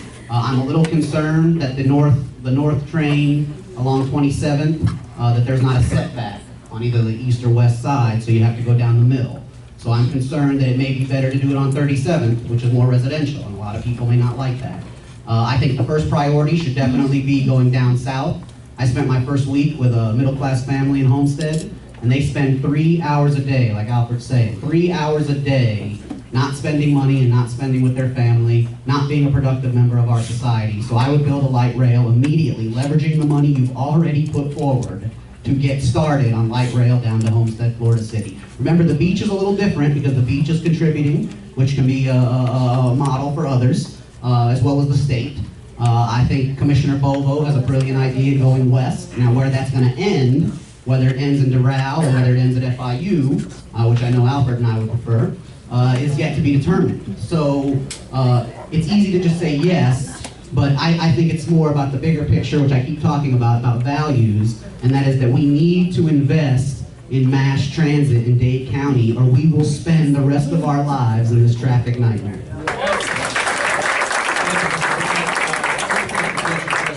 If elected as Miami-Dade County Mayor, what would be demonstrably better for transportation? We were mentioned, Mr. Santamaria. I apologize. Yes, go ahead. You have 1 minute to respond. Yes.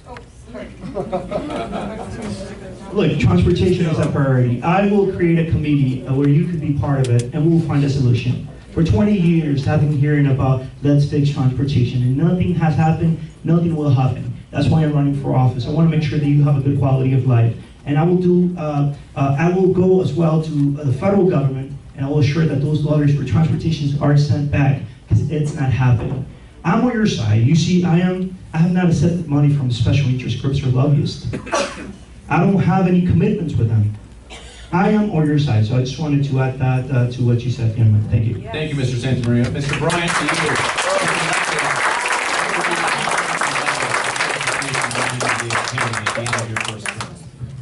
Well, let me say this, and I mentioned already that I was a teacher for 20 years. I recall when I first started teaching, I caught the bus. I was on the bus system from North Miami when I was living with my mother to Kendall. I would have to get up 4:30 in the morning to get to work by 7:30. I know about the transportation system. I know about the rail system. So it's not just about talk, but it's being a participant of that system. I think we should have an effective system. And while we're on this, and back when there was a talk about an increase of a half a penny tax, let me tell you something. I was against that then. And why? Not because there wasn't a need, but my concern was fairness. And would that half penny tax go to where it should go? Now, so my thing is that we need the right people in place who's going to do the right thing and the fair thing with that a half penny tax, whatever it is. And I think I'm the person for that. I'm not here to deceive you. I'm not here to say, I want a half penny tax for you, and then something happens to it, or after everything is done, then what happens to that 1 cent, a half penny tax, or whatever the tax may be? And as a user of the rail system and the public bus system, yes, I am for a good system down here. Have you driven down 95 around 5 p.m. in the evening, going north especially, or the system? Have you seen the traffic here? I don't think any of us have driven on 95 or 5. 95. So not much driving going on. So you know how it is. Yes, I am for medicine. Dr. Kamari, to you here, what would be, please be as specific as you can, demonstrably better, what would be demonstrably better in transportation in Miami-Dade County if you're elected mayor at the end of your first term? You see, it is very important to have the best technology and best transport system in Miami-Dade County. But unfortunately, our leaders are micro thinkers. They really understand one aspect of it. We need more of the macro thinkers, that they could combine everything. But one thing I will do, and that is, we cannot stretch the streets and build it because street is not Chingham, that you could stretch it. We have to bring jobs where the people are living. And secondly, that they do not need to drive far away. And secondly, we need to make sure that the cost of living drops without dropping their standard of living. So that this is where that comes into picture, and so, and you laugh. But it is very interesting to understand that when your cost is reduced, that you do not have recurring costs, that every month you have to drive 50 miles to go to job and come back, then you save money, and that is how we will be doing it. So we need to understand economic, technology, raw material, energy, agriculture, and the rest of it, and the combination among them, and interrelation between every factor of that. Under that aspect, I will be deciding what would be the best thing for the people and how to make the transport easier for them to go from where they want to go, from their home to where they want to go. Thank you. Thank you, Dr. Kamari. We have about 20 minutes left, and we need to reserve the final 10 for our closing statements. So I want to combine a couple of questions here, and Mr. Bryant, we'll start with you. Running for public office in this day and age is not a cheap endeavor. It can be an expensive endeavor. Running for public office means you're also asking the public to entrust you to spend their money wisely. So 2 questions, if you could answer them, please. Number 1 is, please name your top 3 financial donors to your campaign. And please identify an example of how you are to be entrusted with public funds. An example from your life, from your business, from your personal life, that you can share with the voters that you are to be entrusted with your money.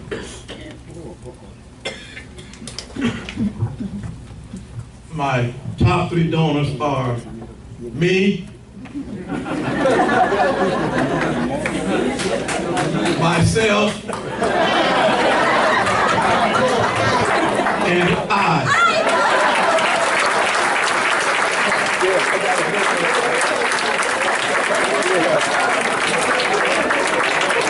Let me say this. Tonight, I must give thanks to my Father, which art in heaven.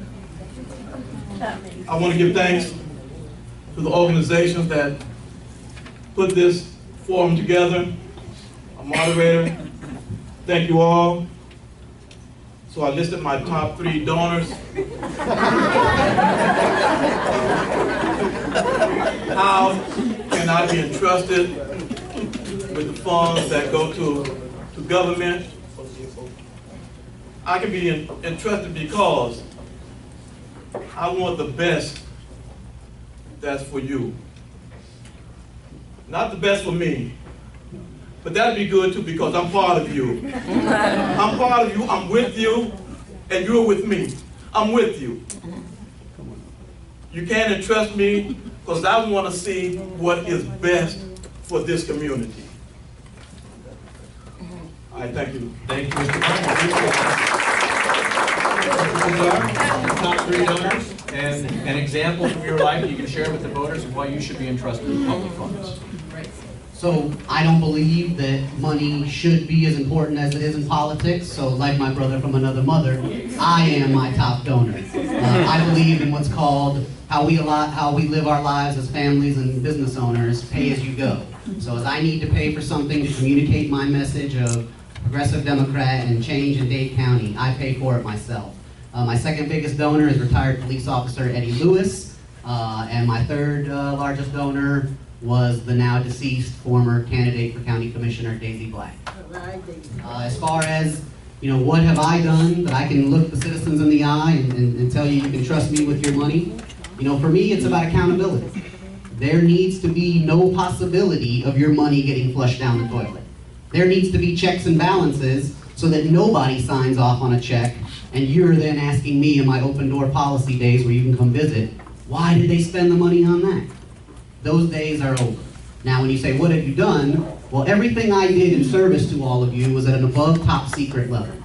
So every single piece of equipment of which my fans ever touched, every time I ever walked into a classified room, every single thing that I touched and was responsible for belonged to all of you. And it was at the value of millions upon millions upon millions of dollars to keep you and your families safe. So I think I've proven multiple times over that I can be a steward of the public's money. Thank you very much, sir. Your campaign donors and share an example of why you should be entrusted with the I never had a donor in my life. I never asked anybody for any money in my life, with the exception of my mother.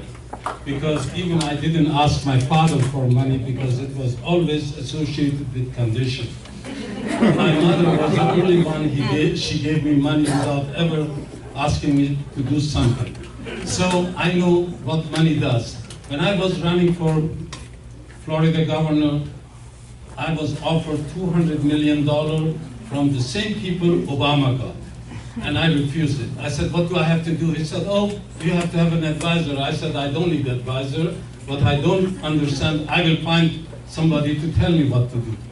And now the second time I ran, I got quite a bit of money. I refunded back to them. You can go and see on my Facebook, a lot of them, they have written, he's the only candidate we know that refunded our money back. Now, this time, I'm not doing anything. I sold my Mercedes to finance this.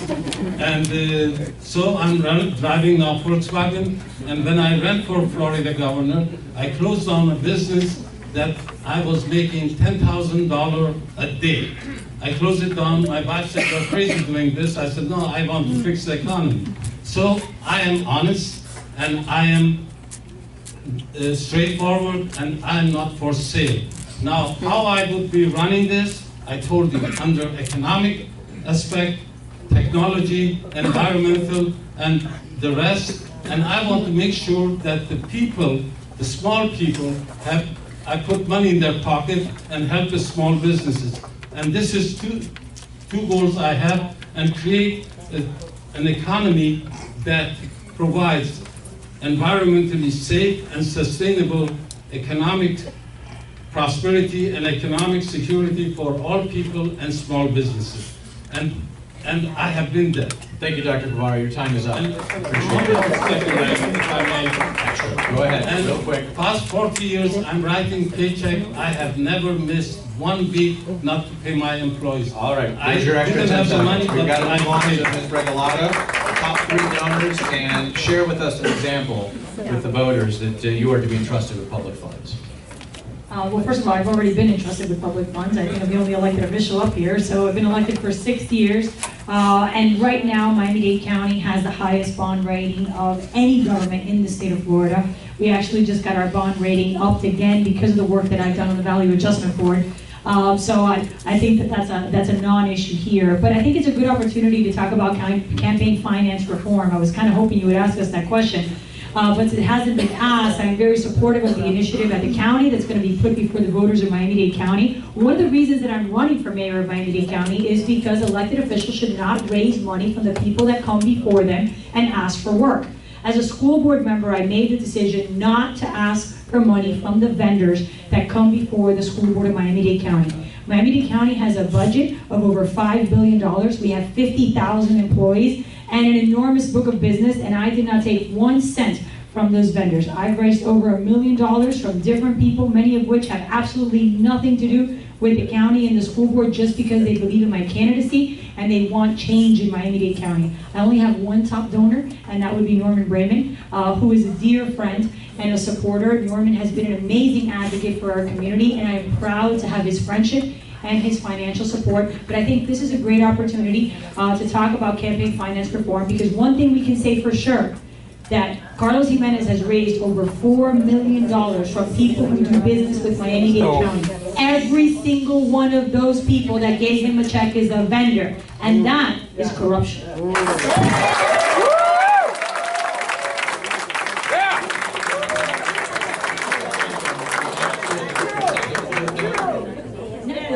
There really isn't anyone, that gets to that level. Obviously, there's a bunch of different corporations and stuff. Can you name them though? Okay. Mr. Santa Maria, same question. Top 3 donors and an example to share with the voters of why you should be entrusted with their funds. My top 3 donors has been a renewable energy company, a physician, and a logistics company. But 95% of my contribution comes from people like yourself. An average contribution is still $20. So, and the reason people can trust me with their as a mayor is because I have principles and values. And I am part of that new generation that's rising up, that believes that Miami-Dade County could become a leading county in the national level. I am concerned because there are some politicians here that have accepted money from the same people that have given money to Carlos Jimenez. And there's some kind of secret account where it's not accessible to the public.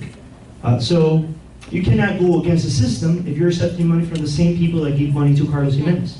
To me, that's a conflict of interest. I have not accepted a single dollar from the people that have given money to Carlos Jimenez. I want to make that clear, and I want to put it out there. And I am the only candidate that is proposing the creation of the Office of Anti-Corruption. This office will have a person that leads this office who will be an elected official just like a judge.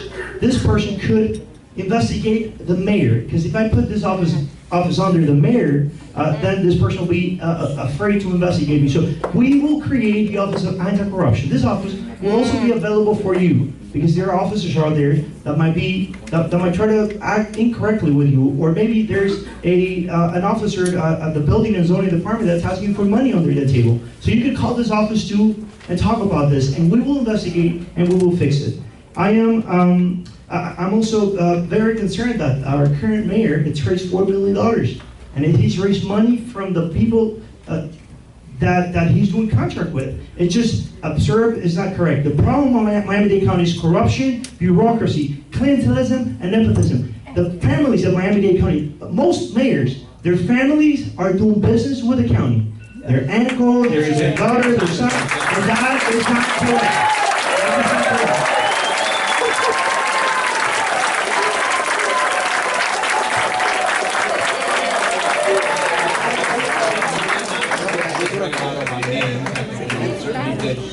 Allude to her, so I'll give her 1 minute to respond. Go ahead. Being the only elected official on the panel, and that would be me. First and foremost, as an attorney, I just want to qualify the point that there's nothing illegal or immoral about 501c4s. And I've been very honest about the support that I receive from a 501c4.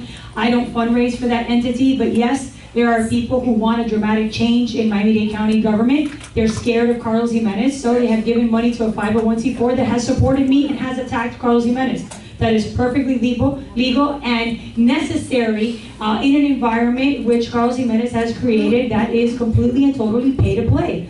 Every single person that has given money to my ECO or my campaign, Carlos Jimenez has called up and told them that they have put their business in jeopardy. That is a reality. I can't speak for the other candidates. I can speak for what has happened to me. Now, that being said, we already have a public corruption unit. It was disbanded by Carlos Jimenez. We already have an OIG, that unit, that already exists. That is the independent entity that investigates in Miami-Dade County. Yeah, but just as a point of clarification, because you can't say that something is going to be created or already exists.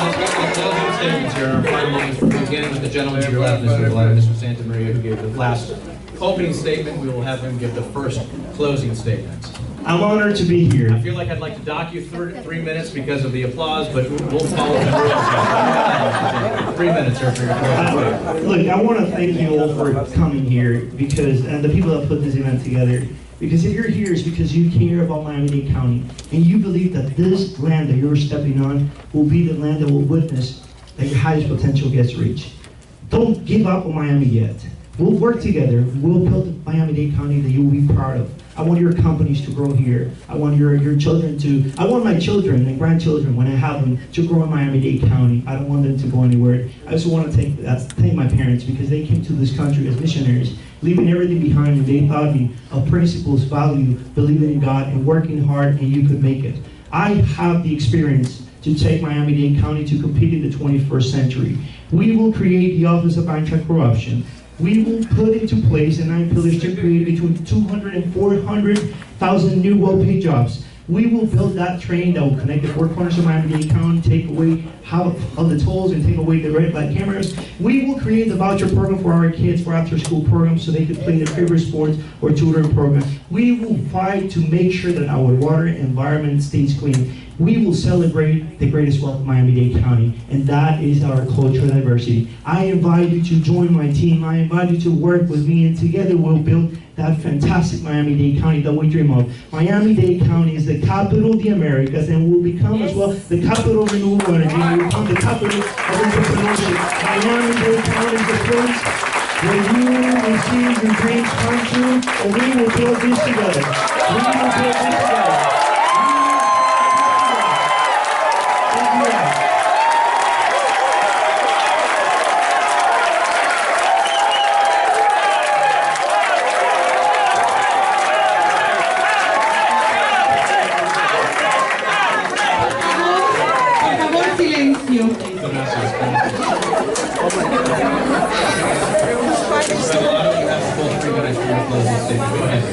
Thank you very much.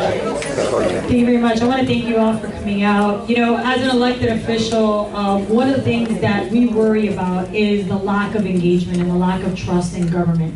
And unfortunately, the reason that this election has such a low turnout is because people are tired of hearing promises and not having those promises kept.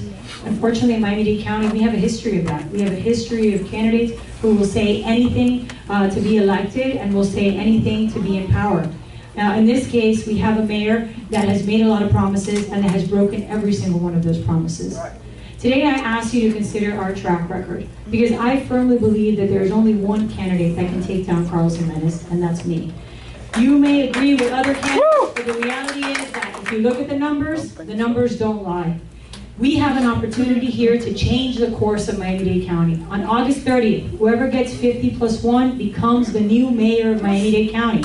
And everyone here agrees on one thing. The next mayor should not be Carlos Jimenez. We cannot afford 4 more years of Carlos Jimenez. That's the question is, who is viable?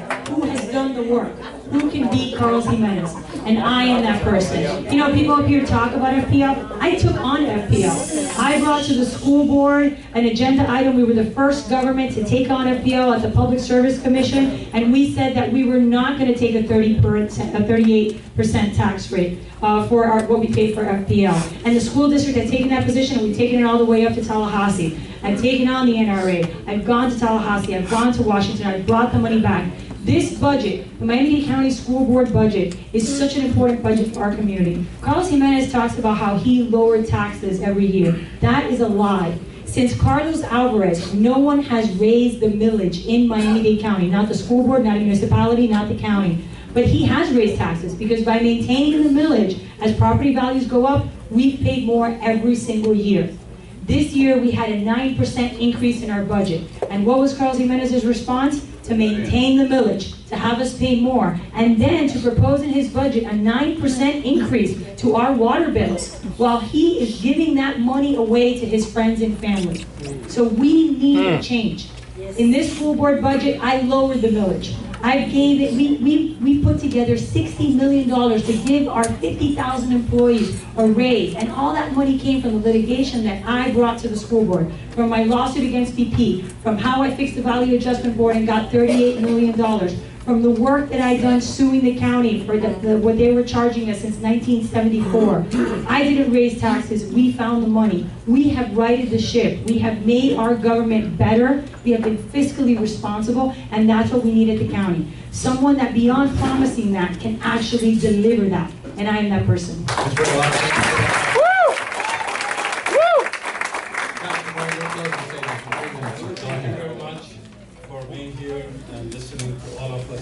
of me.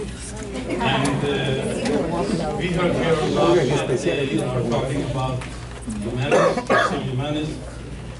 Now they have realized he was corrupt. I wrote 3 articles back in 2012 saying that he is corrupt. Here is it. You can read it, whoever wants. And back then also I showed here that in 2016, here is it, that Miami-Dade County built Banana Republic. And exactly 3-4 weeks ago, Miami Herald published an article stating that Miami-Dade County is made the top list of the 550 worst cities to live in. And you know, 660,000 Miamians go to bed every night hungry. And this must be changed. I know all these gentlemen here, they are good people and they want to do good things. But you need to have plan. And you need to understand economics, technology, environment, and all the rest which I was stating to you. You have to understand that. And one has to understand how to implement that. Without plan, nothing will happen. No matter what the poll is, how good the poll is, and how much backing you get. Don't get taken away by that. We need somebody who could take you from point A to point B, and that is me. And what I want to do is to put money in your pocket, not just by giving you, but creating a system that you are prosperous and economically secure. Because all of us, the young people who are sitting here around us, one day they will become old like those others, like me, standing here. And that is the time you must be able to have no problem, no worry, financial worry, and that is where I come into picture to make sure that during the young age you are well off until the day you die. And this is what we have to understand. It is not a matter of slogan and wish list, and we have a lot of people. And I know wish list doesn't get you anything, it's a wish list. Like you say I want to go to California, wife, I will take you next month there. But that is the wish list. When you come with a ticket and $5,000 in your pocket and a hotel in California or wherever you want to go, then that is a plan. Then your wife says, bravo, I love you, my husband, and let's go to California. This we must create also in Miami-Dade County, that you all understand and not to have to worry. Thank you very much. Please go to my website.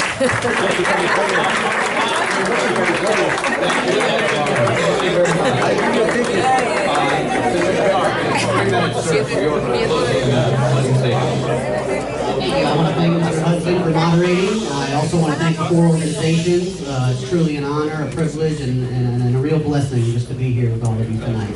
I also want to single out the League of Women Voters. You guys have been true leaders, not just in this community, but in the state on a great number of many issues, and I appreciate your commitment to not just women's issues, but issues that are important to everybody. So thank you to the League of Women Voters.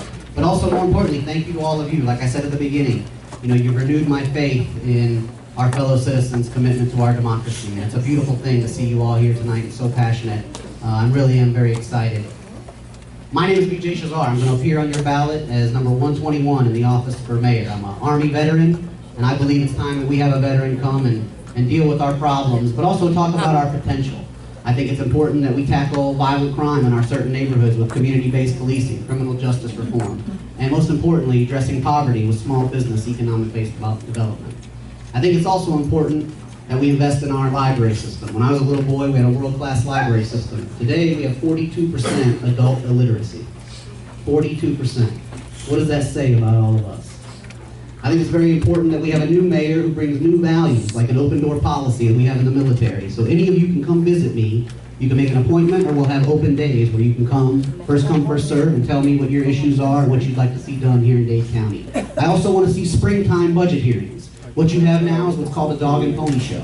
The budget goes into effect October 1st, and you show up to talk about it in the middle of September. Makes absolutely no sense. I want to bring you into the budget process so you can actually tell us what you'd like to see your money spent on. I want to see mass transit dealt with, and the most important part of mass transit is a regional approach to funding. Think about some of the other areas in the country that have combined their efforts to leverage their economic and political power to build mass transit. That's what we're going to do here. And if we can't get that done, we're going to get started with the money that you've already leveraged. But we have to do something about this traffic nightmare, including synchronize our lights, including clear our accidents quicker. We must bring a new set of leadership and values to Dade County. We must take care of our natural environment, whether that's saving the pine rocklands of South Dade, preserving Virginia Key, saving Crandon Park, and standing with the Matheson family. There are so many important things that we need to do in this community. We need to get rid of some of the ridiculously high fees. If you want to take a ride and you're disabled with the STS, it costs $4. I'm getting rid of that. That does not reflect my values. It doesn't bring in enough revenue for us to inconvenience our disabled population. At the end of the day, if you believe that the voters control Dade County and not billboards and not television ads, if you believe that you control Dade County, then join me. My name is BJ Shazar and I'm running for mayor. May God bless Dade County and all who call her home. Thank you very much for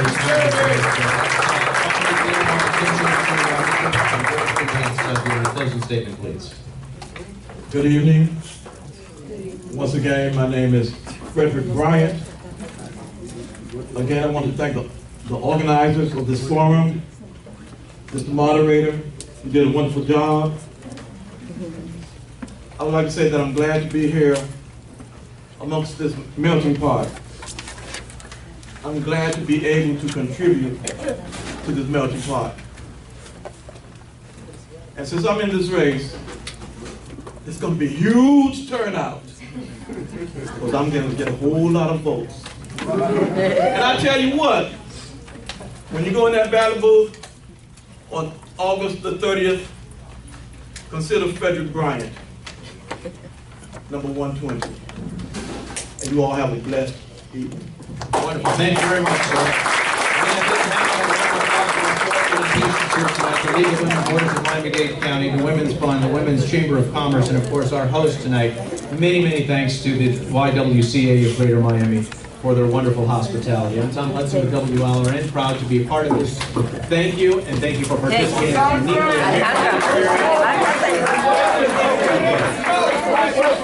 Yes, you got the questions. They were part of the transportation.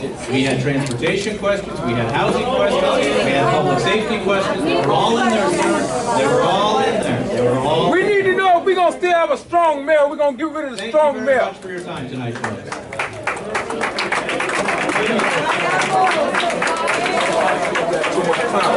Power back to the people. We don't have all that power. That's too much power.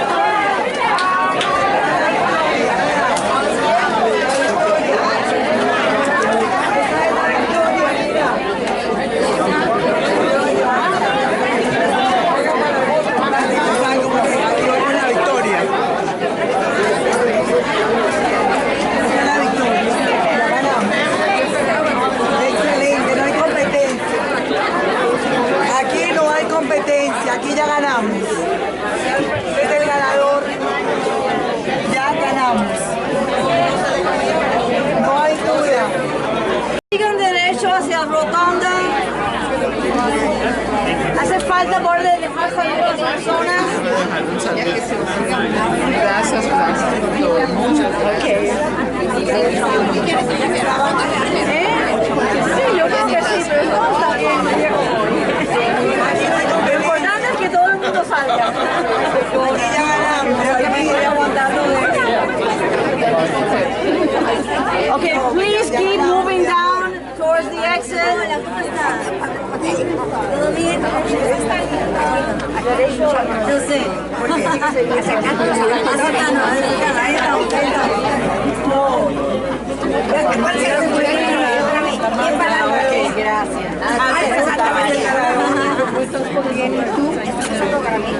¿Lo grabó? Sí. Ah, mira, perfecto. Y todo ahí para que lo escuche.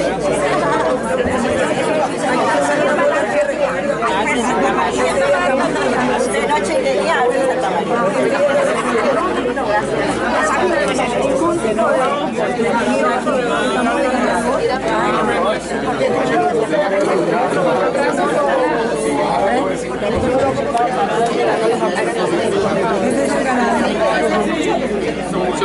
How's it going? Éramos bastante. Amén, gloria a Dios. Claro, la luz del Señor.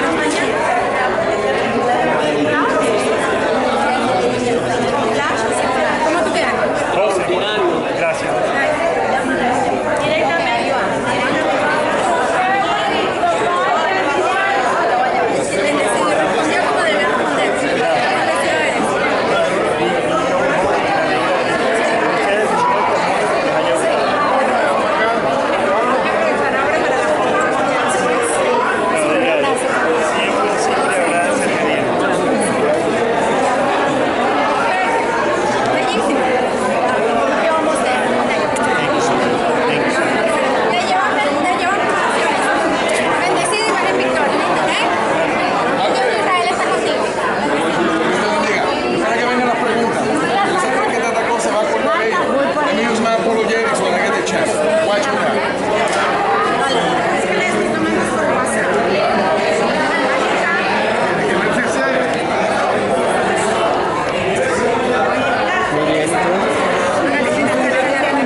¿Cómo se sienten después de este debate? Nos sentimos como muy contentos, súper bien, súper orgullosos y bueno, sabiendo que esto va creciendo y creciendo y creciendo hasta que se logre la meta que el Señor ha puesto. Y sabemos que si Dios lo dijo, Dios lo hará. Así que se cumplirá definitivamente el propósito del Eterno sobre el condado de Miami-Dade. Hoy fue sellado. Hoy fue sellado y confirmado. Bueno, pues aquí estamos con la madre y con la hermana de Alfred Santamaría, reportando TV Mi Pan. Mi pan. Eso me gusta. ¿Eso te gustó? ¿Te gustó? Y TV Redil. Oiga, fue excelente. Maravilloso. Te digo la verdad que eso fue excelente. Excelente. No me parece la To know our constituents, wants to know what our officials intend to do for the next 4 years. Is it disrespect to our community? The media was here, a lot of members of the media were here. Our community at large was here, very diverse, very rich, but he was not here. But he was not only absent here today, but that's also the indication of his type of leadership. He's absent from going to the federal government, state government, and getting the money that we need. He's absent from meeting with 44 municipality mayors and telling them this is where the county is going for the next 5 years in matters of education, culture, and economy. He's absent. The absence that we saw today in Carlos Jimenez is the absence that we've seen in the past 6 years, and that's why our community understands that we need a change.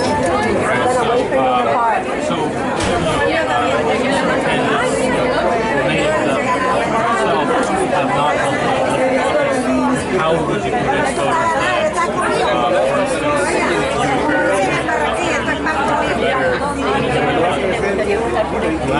Well, I think the experience and education is important. felicitamos por la labor que hiciste y cómo te sientes después de este debate. Me sentí muy bien, estoy muy contento y les agradezco a todos ustedes por su apoyo. Agosto 30 comienza una nueva etapa para el Condado Miami-Dade y todos ustedes hacen parte de este cambio. Me sentí muy orgulloso de ti. Gracias. Y a ustedes. Y aquí reportando desde TV Mi Pan al mundo. Bendiciones.